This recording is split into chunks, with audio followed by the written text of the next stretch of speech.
ಇದು ನೋಡಿ clock room and dhoti counter ಅಂತಿದೆ. ಕರೆಕ್ಟ್ ಆಗಿ ಕೇಳಿಸ್ಕೊಬಿಡಿ, ಧೋತಿ ಯಾಕೆ ಅಂತ. ನೀವೇನಾದ್ರೂ ಅಪ್ಪಿ ತಪ್ಪಿ, ಹುಡುಗರಿಗೂ ಅಷ್ಟೇ, ಪ್ಯಾಂಟ್ ಹಾಕೊಂಡ್ ಬರೋದು ನೋಡಿ, ಈ ತರ ಶಾರ್ಟ್ಸ್ ಹಾಕೊಂಡ್ ಬರೋದೆಲ್ಲ ಆಯ್ತು ಅಂದ್ರೆ ಕಂಪಲ್ಸರಿ ನೀವು ಪಂಚೆ ಉಡಲೇಬೇಕು. ಜೊತೆಗೆ ಹೆಣ್ಮಕ್ಳು ಪಡ್ತಾರೋ ಕಷ್ಟ ನೋಡಿ, ಚೂಡಿದಾರ್ ಹಾಕೊಂಡ್ ಬಂದ್ರು ಸಹ ಇವ್ರನ್ನ ಯಾರನ್ನೂ ಒಳಗ್ ಬಿಡೋದಿಲ್ಲ. Because this temple's procedure. Okay. That's why. So on the dress itself you are wearing. Yes. Okay. ಹೇಗಾಯ್ತು ದರ್ಶನ? अच्छा हुआ। अच्छा हुआ? आप कहाँ से? पूना महाराष्ट्र। महाराष्ट्र।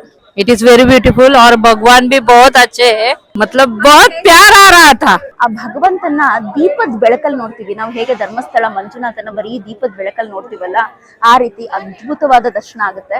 ತುಂಬಾ ಚೆನ್ನಾಗಿರುತ್ತೆ ದರ್ಶನವಂತೂ. ಸ್ನೇಹಿತರೆ, ತಿರುವನಂತಪುರಕ್ಕೆ ನೀವು ಬರೋ ಪ್ಲಾನ್ ಅಲ್ಲಿ ಇತ್ತು ಅಂತಂದ್ರೆ ಬೆಳಗಿನ ಜಾವ 3:30ಗೆ ಪೂಜೆ ಸ್ಟಾರ್ಟ್ ಆಗುತ್ತೆ. ಆದ್ರೆ ನಮಗ್ ದರ್ಶನಕ್ಕೆ 6:30ಯಿಂದ ಅವಕಾಶ ಇದೆ. 11:30ಯಿಂದ ಮಧ್ಯಾಹ್ನ 11:30, 12 ಗಂಟೆ ತನಕ ನಮ್ಗೆ ದರ್ಶನಕ್ಕೆ ಅವಕಾಶ ಇದೆ. ನಂತರ ದರ್ಶನ ಸಿಗೋದು 4 ಗಂಟೆಗೆ.